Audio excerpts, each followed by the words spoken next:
Qui es-tu? Venu, revenu de l'enfer, prévenu, revenu, venu cracher sur ton avenue. D'où viens-tu? Benekoto ma zone, représente Kadjeroun, la cité des Amazones. Bonjour Blaise, ça va? Bonjour Lolo, ça va bien? Content de te voir. Plaisir partagé. Et puis surtout après tous les malheureux événements qui ont été abondamment relayés sur Internet et tout ça. Je suis vraiment content. En fait, en venant ce soir, je me suis dit, je vais croiser un des plus grands, sinon le GOAT, comme on dit en ce moment, du rap béninois. J'ai tenté de répertorier tes chansons, tu en as plus de 200. J'ai écouté du Blaze toute la journée, c'est pas possible. Est-ce que tu as conscience de ce que tu as réalisé jusque-là? Personnellement, non. Je pense qu'il m'arrive parfois de ne pas réaliser à quel point j'ai pu être aussi productif. Mais je pense que c'est tout à mon honneur parce que quand je trouvais l'inspiration, j'en profitais. Et je maximisais en fait les enregistrements. Le plus important, c'est d'enregistrer. Après, je pouvais arranger et sortir les singles. Mais j'enregistrais et ça, c'est pas... Je dis que c'est très peu parce qu'actuellement, j'ai plus de 350 morceaux qui ne sont pas encore sortis. Moi, voilà quoi. Il y en a, je suis obligé de donner à des amis, vendre par-ci, par-là, des labels, des majors et tout ça. Mais voilà quoi. Parce que tu as commencé en tant que beatmaker, c'est ça? Oui, en tant que beatmaker dans le domaine. J'ai voulu m'essayer à la musique et je pense que ça a donné ce que ça a donné. Dans ta famille, est-ce que tu as un parent musicien? Non, il n'y avait aucune chance que je finisse dans la musique, que j'atterrisse dans la musique. C'était docteur. Docteur? Oui, c'était... Bon, disons que je suis devenu docteur, mais dans la musique, quoi. Oui, on peut dire ça. Et donc, en fait, tu enregistres un premier single, Hard Lyrical, c'est ça? Non, le premier single que j'ai enregistré, c'était quand j'étais en 3e, ça s'appelait La Rumba. Et à l'époque, je me rappelle très bien, on allait en excursion à Bimis, à Porto Novo. C'est là-bas que j'ai performé La Rumba pour la première fois. Et le public était déjà en ébullition à ce moment-là. Tous les élèves avec qui on était là-bas, c'était extrêmement chaud. Après, j'ai ralenti et le single qui a suivi, c'était Hard Lyrical. Après Hard Lyrical, Alerte Rouge. Après Alerte Rouge, Où est ma monnaie avec le CCC. Et après ça, aller-retour. Il y aura du sang sur la piste. Alerte les vampires, je viens faire le ménage. J'ai massacré ton équipe. J'ai pas besoin d'une arme, j'ai juste besoin de mic. J'ai juste besoin de beat qui déchire à la TI. Les fils de pute te plaisent à parler de mes lyrics. Ça te brûle dans les narines. C'est que mon rap puis l'Afrique, mon rap puis la piste. Oui, aller-retour, un succès phénoménal. Voilà. En fait, moi j'adore Alerte Rouge. J'écoute à repeat longtemps. Mais je crois que ton plus gros succès, bon, en tout cas à ce moment-là, c'était aller-retour. C'était aller-retour. Sur le plan national, on me connaît aller-retour, mais à l'international, c'est Bouddha Love. Oui, Bouddha Love aussi. Donc en fait, ton premier single, tu l'enregistres chez Takakro, avec Sam. La Rumba, je l'ai enregistré chez Sam Seed. D'accord. J'avais enregistré à l'époque 2 singles, La Rumba et Qui es-tu? Mais c'est La Rumba que j'ai officiellement lancé. Qui es-tu? Lui, par contre, il a fuité. Oui, puisque je l'ai dans ma... Officiellement, je ne l'ai jamais lancé. Le morceau Qui es-tu? C'était La Rumba et voilà. Donc moi, c'était plus pour voir si j'avais des aptitudes de rappeur et tout ça, des réflexes de rappeur. Et c'est comme ça que je suis rentré en studio. Après, le reste, ça s'est fait genre, vas-y, c'est bon. Et j'ai voulu continuer. Et voilà. Donc je me suis dit, si en tant que beatmaker à l'époque, j'ai pu prendre l'instru de Réveillez-vous de APS qui a pu blow, à ce moment-là, c'est que je pouvais quand même aller plus loin. Et c'est ce qui m'a motivé à faire...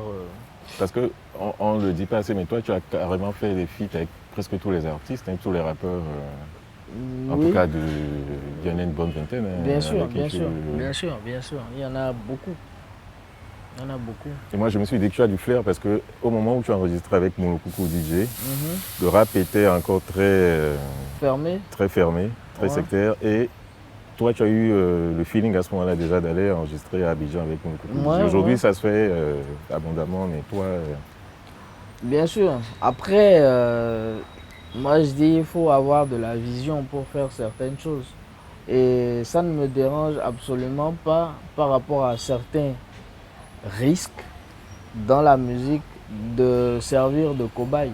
Si je le fais et que ça marche, tant mieux. Sinon, tant pis, ça aura été quand même une expérience que j'aurais pu acquérir à ce moment-là, quoi. Donc, et puis, il y a eu l'époque Koba. Bien sûr. Ça a été un gros buzz aussi à ce moment-là. Bien sûr, bien sûr. Quand j'étais de passage à Libreville, c'était, oui, là-bas aussi ça s'est hyper bien passé et j'ai pu quand même faire mon retour sur le territoire béninois, je crois en 2012 avec le morceau Le Fou, qui ça a encore donné plus de poids en fait à ma carrière et voilà. On va parler de ton concert qui arrive, comment tu te sens? Serein, prêt et déterminé. Toi, tu es serein, mais tu sais que sur Internet, c'est quand même un peu chaud. Hein.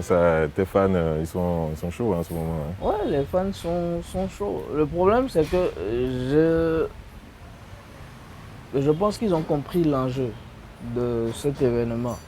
Et pas que, parce que le monde entier est en train de nous regarder. Il y a plein de pages au Gabon, au Sénégal, en Côte d'Ivoire. Il y a même une page rap de France ou un truc comme ça qui a parlé de cet événement. Donc, même si il n'y a pas de tapage, les gens nous observent. Et on n'a pas le droit, en fait, de rater cet événement-là, pour rien au monde. Parce que ça veut annoncer, en fait, une nouvelle ère de notre show business. Et si ça doit partir de moi, comme j'ai dit, je sers de cobaye et voilà, je suis prêt à soutenir et je suis vraiment prêt pour tous ceux qui ont répondu présent à cet événement, quoi. Parce qu'on va revenir à l'événement. Dernièrement sur Facebook, tu as écrit que les vainqueurs écrivent l'histoire et que les vaincus la racontent. Est-ce que tu penses que tu es en train d'écrire une histoire? Parce que évidemment on parle du challenge, on sous-entend du challenge. Bien sûr, là c'est vraiment une histoire, il s'agit d'une histoire et je crois que je l'ai dit dans un morceau, pas le choix que j'ai tourné à Paris, je l'ai dit, l'histoire du rap, du bled, j'en serai l'auteur. Et je crois que nous y sommes, quoi. Comment ça se passe avec les artistes? Il y a un certain nombre qui sont avec toi. Comment ça se passe avec eux Mais je pense que s'ils sont là, c'est qu'ils ont compris. Il ne s'agit pas d'un défi financier, c'est plus patriotique. Après, je crois que tous ils ont compris l'enjeu, mais il y en a qui par contrainte n'ont pas choisi en fait d'être sur mon événement en priorité. Ça c'est juste par contrainte. C'est pas que je suis en train de les défendre et tout ça. Et comme j'ai dit, pour le moment, le plus important pour moi, c'est de relever ce défi, d'en sortir tête haute. Et après, s'il y a quelque chose à dire, on va dire ça après le concert. Mais en tout cas, tu es content de la mobilisation des fans? Ils sont chauds, je suis content. Et je les remercie d'ailleurs. Maya Ditiv écrivait que tu pourrais faire 5 heures de scène. Tu penses que... 5 heures de scène, ce n'est pas impossible. Je ferai le maximum de temps sur scène, histoire de raviver en fait cette nostalgie-là depuis l'époque et de faire découvrir à ceux qui seront là, parce que c'est clair, il y en a qui viennent découvrir de nouveaux titres, me voir prester en live, ce que j'avais quasiment jamais fait à l'époque et tout ça. Donc je pense que ce sera un vrai cocktail déjà d'artistes et de titres que j'aurai à présenter et personne là ne rentrera chez lui déçu. Parlant d'artistes, il y en a qui viennent de l'extérieur. Bien sûr, il y en a qui viennent de l'extérieur. Et là encore, c'est des artistes qui, quand j'étais malade, m'ont vraiment soutenu. Il y en a beaucoup. Malheureusement, je ne peux pas ramener tout le monde parce qu'il y a d'autres qui sont dans des prestations à cette même date. Mais je sais, il y aura Koba, qui est tout à fait normal. Il y a Créole qui sera présente. Mimi était censée être présente, mais elle est en prestation. Il y a Jojo le Barbu qui sera là, il y a Nifa Fanafoul, bref, toute la crème de cette nouvelle génération. Ténor même était normalement censé être là, mais il est occupé à cette date. Quel est ton titre préféré de toi-même? De moi-même, je dirais Pas le choix. Pourquoi? Parce que ça parle de beaucoup de choses à la fois. Genre, ça part genre, de la genèse, de ma genèse, d'un peu ce que j'ai pu traverser jusqu'à ce qui arrivera peut-être. Je pense que c'est intemporel, ce morceau. On vit, on meurt, ce n'est pas toujours rose, on rit, on pleure. Tu sais la vie c'est loin, ces petits font peur. À ne penser qu'au sexe, ça brise les cœurs. Où allons-nous? Le parfum de la haine, j'en connais l'odeur. L'histoire du rap du bled, j'en serai l'auteur. Après il y en a d'autres et on me dira aller-retour et tout ça, mais personnellement je crois que Pas le choix rentre bien dans ma vision. Après Pas le choix, on pourra peut-être parler de Rien à prouver avec Mia Songs, que je salue d'ailleurs. Qui est sorti il n'y a pas longtemps. Oui. Qui est sorti, je crois, il y a 2 ans. À l'école de la rue, pendant que les petits boss, on t'apprend, on caisse les coups, tu feras ton temps et tu t'en iras. Hier on t'aimait, demain on te haïra. C'est ça la vie, ton meilleur pote un jour te trahira. Et à force, bah tu deviendras une caïra. C'est sûr, en 2005, papa m'a dit fille, sors de la maison. Les morceaux où j'ai kické fort, ce sont mes morceaux préférés. Les autres, c'est plus des défis, je veux dire. Genre, je suis allé dans la foule, j'ai chanté. Et beaucoup pensent aujourd'hui que j'ai eu la chance, en fait. J'appelle pas ça la chance parce que personne ne sait combien d'heures de sommeil j'ai sacrifié. Personne ne sait combien j'ai été à jeun, combien j'ai dû sacrifier beaucoup d'argent, par exemple, pour aller en studio et tout ça. Les gens ne voient pas, en fait, ce par quoi tu as pu passer pour atteindre le niveau que tu as aujourd'hui. Eux, ils se disent juste, tu as été chanceux. Or, tu viens d'une famille de riches. Oui, ma famille était riche, je ne cache pas. Mais je suis parti de chez moi en 2005. J'avais juste un caleçon. J'avais pas d'habit. Pourquoi? Eh ben, tes parents n'étaient pas pour que tu fasses du rap? Non, les parents, ils n'avaient rien contre la musique. Disons que c'était plus moi, ma crise d'adolescence. Plus, il y a aussi des trucs personnels, tu vois, de famille. Mais c'est vrai, on m'a demandé de sortir de la maison. Mais après, on m'a demandé de revenir à la maison. Mais j'étais déjà habitué à la rue. J'avais déjà pris goût, en fait, à la liberté. Je découvrais la liberté, ne plus avoir de compte à rendre, demander des autorisations avant de sortir, informer que je rentrais et ces choses-là.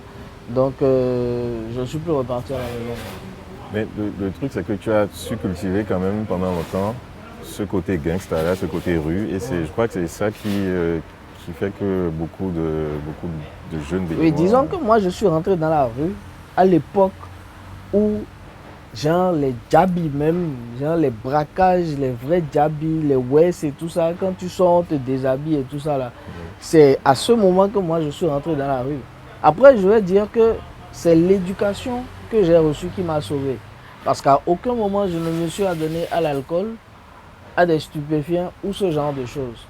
J'étais dans la rue, c'est vrai, j'avais mon côté Aoussa là, faisait que oui, je faisais beaucoup de désordre et tout ça, mais je me suis dit, mais tes parents n'ont pas sacrifié tout ça pour que tu finisses à la rue, pour que tu finisses entre 4 murs ou 4 planches. Du coup, j'ai pris conscience et c'est comme ça que j'ai commencé par me développer jusqu'à atteindre le niveau que j'ai aujourd'hui. C'est intéressant aussi de dire que tu as quand même révélé beaucoup d'artistes. Tu parlais de Maya Song tout à l'heure. Bon, elle n'était pas si connue que ça, sans vouloir lui retirer quoi que ce soit. Mais bon, on sait le plus célèbre de tes révélations, quoi. Fanico. Fanik, il y en a plein d'autres. Pour moi, c'est toujours un honneur de révéler des artistes.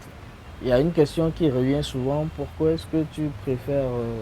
collaborer avec des artistes qui ne sont pas connus que des artistes qui sont connus. Au final, ça ne va rien apporter. Si je donne de la force à ces artistes-là, un simple merci, en fait, est déjà une grosse bénédiction qui rejaillit, pas que sur ma carrière, mais sur ma vie. Mais les autres, il y en a, ils vont te dire, oui, c'est bon, j'aime ce que tu fais et tout ça. Il y en a qui vont te demander de payer de l'argent. Il y en a qui vont te demander te faire tourner et tout ça. Moi, je dis une chose, autant ils sont stars chez eux que je suis star chez moi. J'ai des fans qui me suivent au même titre qu'ils ont des fans qui les suivent. Donc aujourd'hui, me retrouver devant un artiste, par exemple, qui va dire, bon, pour que tu m'apportes, pour que je t'apporte ma force, tu me payes de l'argent, en me rendant compte qu'un jour, peut-être on ne sera jamais sur scène au même moment pour prester ce morceau. Moi, c'est quelque chose que c'est mort, quoi. Ah, c'est mort. Après, j'ai eu des artistes avec qui j'ai collaboré. J'ai collaboré avec Shadow Chris, j'ai collaboré avec Nifa Fanafoul, Koba, avec Hiro, avec... Il y a plein d'artistes en fait avec qui j'ai collaboré. Il y a plein d'artistes pour qui j'ai écrit des morceaux qui ont vraiment eu le buzz. Malheureusement, les clauses de confidentialité ne me permettent pas de donner le nom de ces artistes-là. Mais pour moi, c'est toujours j'œuvre, que ce soit directement ou indirectement, pour que des artistes, même si on ne collabore pas, plus offrir des titres qui donnent vraiment un bon rendu. En parlant de plumes, tu me fais rebondir sur tes chansons d'amour. Je les ai beaucoup écoutées, je me suis dit, c'est un grand amoureux quand même, Blaise, parce que tes chansons d'amour sont super bien écrites. Ça sent un petit peu le vécu aussi, non? Oui, on peut dire ça. Ouais. Parce que je ne suis pas le genre expressif. Moi, je ne sais pas dire je t'aime, par exemple. Je m'excuse. Je t'aime, tu me manques. Bon, il y a des choses que je ne sais pas dire. Par contre, c'est des choses que je sais ressentir. Je ressens le manque. Je ressens le désir d'être aimé et d'aimer. Donc c'est quelque chose qui facilement, pour moi en fait, c'est un réflexe, c'est un processus de la vie qu'il m'est facile de retranscrire à travers un morceau. Je peux le mettre sur un morceau et te le remettre pour que tu l'écoutes, mais sans te dire je t'aime. Par contre, je peux te l'avoir dit dans le morceau, mais je ne te dirai pas j'ai écrit ce morceau pour te dire je t'aime. Non, j'ai écrit ce morceau pour que tu l'écoutes afin que tu saches que je t'aime. Ou que quand même, voilà, j'ai un cœur. Je peux mourir de crise cardiaque, quoi. Donc, ça peut arriver. Ouais. Donc, j'ai un cœur. Voilà. Tu viendrais des cieux pour éclairer mes envies. T'es plus belle chaque jour et de toi j'ai envie. Good love. T'es ma good love. Je voulais aussi signaler que tu es entrepreneur et tu n'es pas grappeur, parce que pendant que tu parlais, je me suis dit il est super intelligent quand même pour les fois où tu as su devancer les tendances. Mais cette intelligence, ça t'amène aussi à réussir dans l'entrepreneuriat. Comment tu gères tout ça? Bon, il faut dire qu'au début, la seule passion que je rattachais directement à la musique, c'était le textile. Les streetwear et tout ça là, donc créer une ligne de vêtements. J'en ai créé une, juste pour le fun. Ça a pris, j'en ai créé une autre, puis une autre.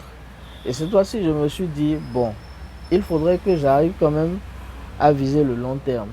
Et c'est dans cette optique que je me suis dit, bon, on n'a pas les formations nécessaires ici et tout ça. J'ai décidé d'aller en France, je me suis fait former. Et c'est à ce moment-là que j'ai lancé la marque Allure Paris. Cette marque que j'ai lancée, j'ai commencé uniquement avec des lingeries et des mèches. On ne commercialise pas ça encore en Afrique. Récemment, j'ai fait venir des parfums pour voir en fait comment est-ce que les gens accueillaient ça. Parce que la stratégie marketing ici, ce n'est pas que je dévalorise les structures qui font dans le marketing ou dans autres. Mais je pense qu'il y a quelque chose qui manque. Et j'ai horreur en fait de ne pas avoir un œil sur ce que je suis en train de faire. Ou tout de moins ne pas comprendre ce dans quoi je suis en train de m'investir. Je ne connaissais rien du textile, je suis allé. Du côté des mèches et tout ça, des femmes, je n'y connaissais rien. J'avais pas le temps de me faire former. Donc j'ai eu un associé qui a pris le temps de se faire former dans ce sens-là. Je suis un peu touche à tout. Donc aujourd'hui, l'entrepreneuriat... Tu es même allé dans les BTP. Je suis dans le BTP. Il n'y a pas que j'étais parti, je suis toujours dans le BTP. J'ai pris la peine quand même de me faire former, avoir les bases dans le BTP pour pouvoir un jour rencontrer des clients et s'ils me posent des questions liées à certaines choses, ne pas pouvoir bégayer ou dire que j'appelle quelqu'un qui forcément répondra à ces questions-là. Donc pour ceux avec qui j'ai déjà eu à travailler, pour qui j'ai déjà eu à construire des maisons, je pense qu'ils savent de quoi je suis en train de parler. Est-ce que tu te vois rappeur dans 20 ans? Non, même plus dans 3 ans. Sérieusement? Bah, bien sûr. Qu'est-ce qui va se passer?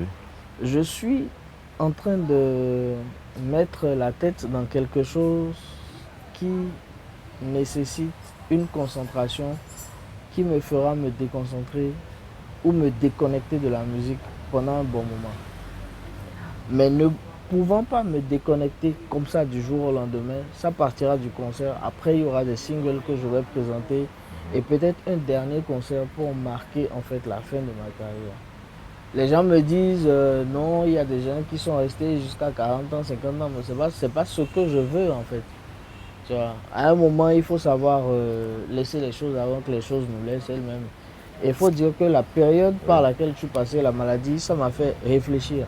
Ça m'a fait cogiter sur tout plein de choses et je pense que c'est la meilleure décision que je puisse prendre pour essayer quand même de profiter de mes enfants. J'avais mes enfants, mais je n'ai pas pu passer du temps avec eux. Je vais revenir à la fin de ta carrière. J'espère qu'elle sera le plus loin possible. Mais pendant que tu étais malade, comment tu as vécu ça et comment tu es aujourd'hui? Est-ce qu'il y a un homme nouveau? Est-ce qu'il y a un Blaze nouveau aujourd'hui? Bien sûr, il y a forcément, quand tu passes par ça, il y a forcément quelqu'un de nouveau. Après, j'ai préféré vivre ça seul. Parce qu'il y a eu un blackout quand même sur... oui, il y a beaucoup de personnes qui se sont inquiétées, qui ont voulu intervenir, nani, nana et tout ça. Mais je peux t'assurer que j'ai préféré vivre ça seul. Je ne sais pas me plaindre. Je préfère souffrir seul.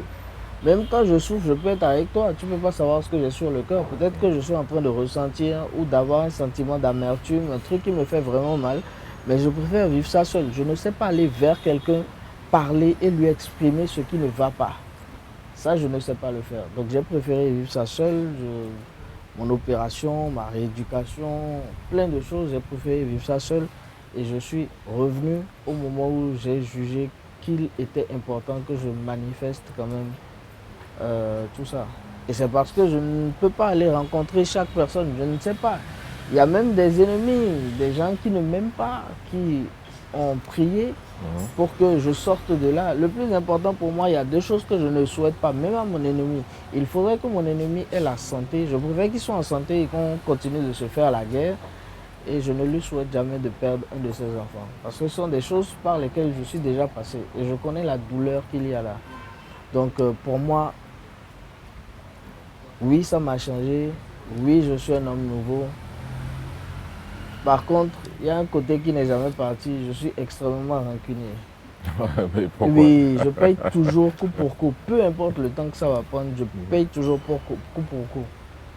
Je n'en doute pas parce que j'ai vu tes clashs et tu sais dire du sale comme on dit. Ouais. Ça, c'est que ce soit dans la musique ou même dans ma vie active, c'est comme ça que je suis. Tu écoutes la nouvelle génération. Bien sûr. C'est qui tes coups de cœur en ce moment? Mes coups de cœur, il y en a plusieurs. Je peux parler en termes d'identité musicale, il y a Bobo Way, que j'aime beaucoup.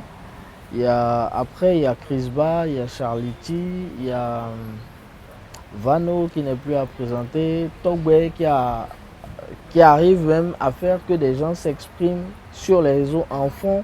En fait, chacun apporte sa touche. Il y a Tiaf, il y en a beaucoup qui sont bons. Après, pourquoi est-ce qu'ils n'ont pas un succès à la hauteur de leur talent ou des efforts qu'ils sont en train de produire? Ça reste la question à se poser. Je pense que notre contexte, le paysage musical béninois, il est compliqué.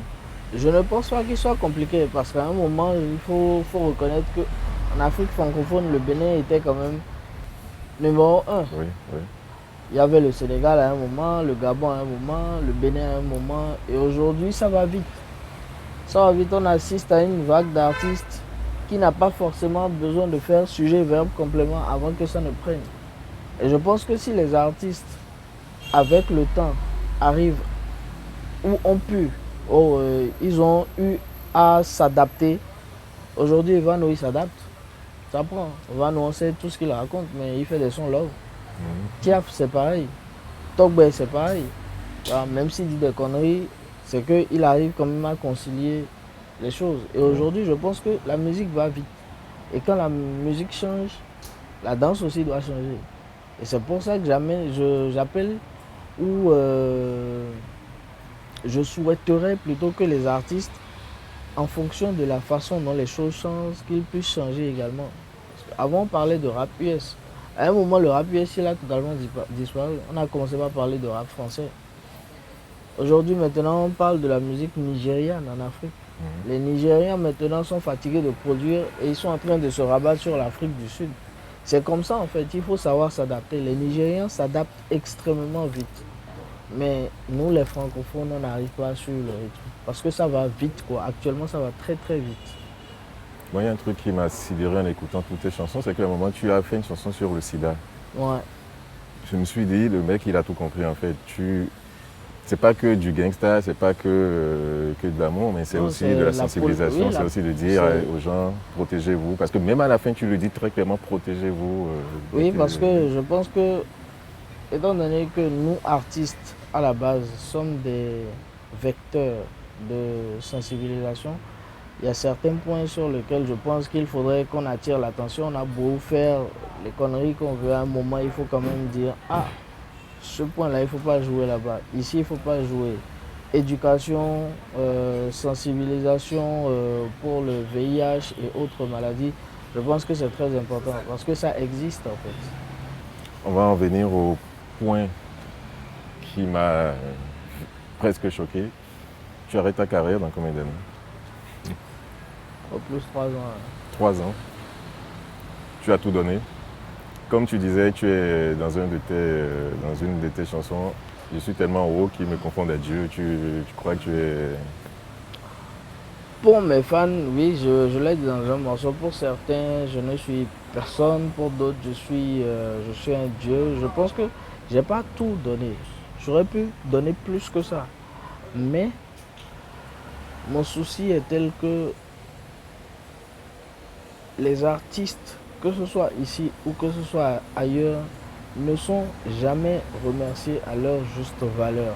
Parce que choisir d'être un artiste, c'est choisir de sacrifier plein de choses. Je l'ai dit tout à l'heure, par exemple, moi aujourd'hui j'ai des enfants, je n'ai jamais pu m'asseoir à cause de la musique ou de mes affaires pour passer du temps avec les enfants. Et aujourd'hui, Dieu merci, je touche du bois, je prie pour qu'il ne m'arrive rien.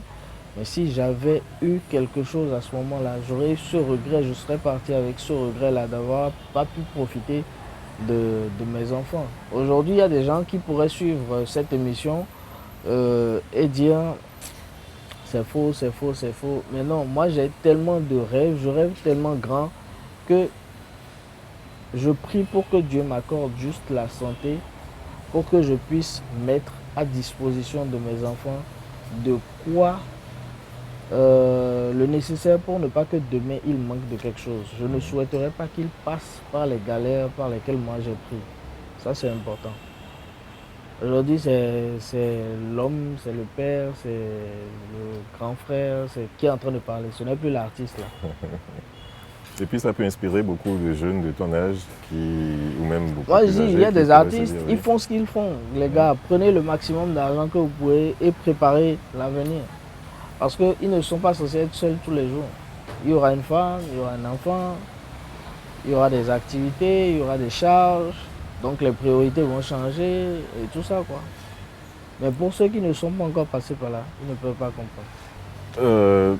On va finir avec le concert. Bien sûr. Comment ça va? Tu es en train de répéter en ce moment. J'ai vu d'ailleurs quelques extraits. Ouais, comment tu sens la fièvre?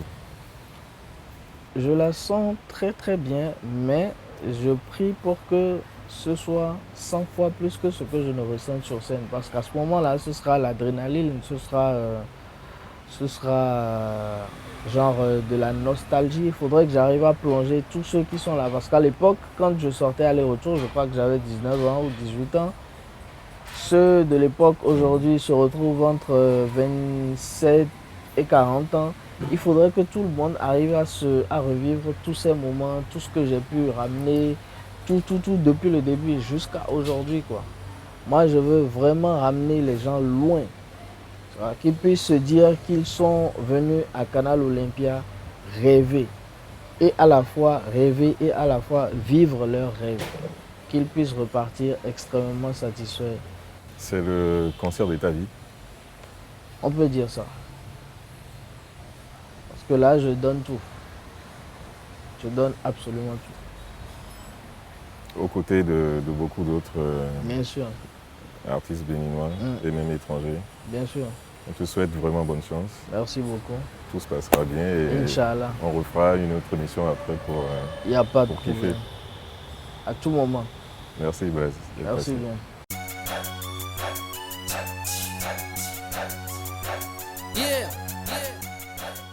Alors, je donne rendez-vous à tous mes fans, au peuple béninois, du côté de Canal Olympia, pour le plus grand show du hip-hop 229. La célébration, Mr Blaze et plein d'autres artistes sur le coup. Un seul mot. Mon nom c'est Blaze, alias le psychopathe, ennemi de la banlieue, nique les fakes et toute la France. Ils font la queue, demandent des autographes, sont conscients qu'on les distance et qu'on est beau en orthographe.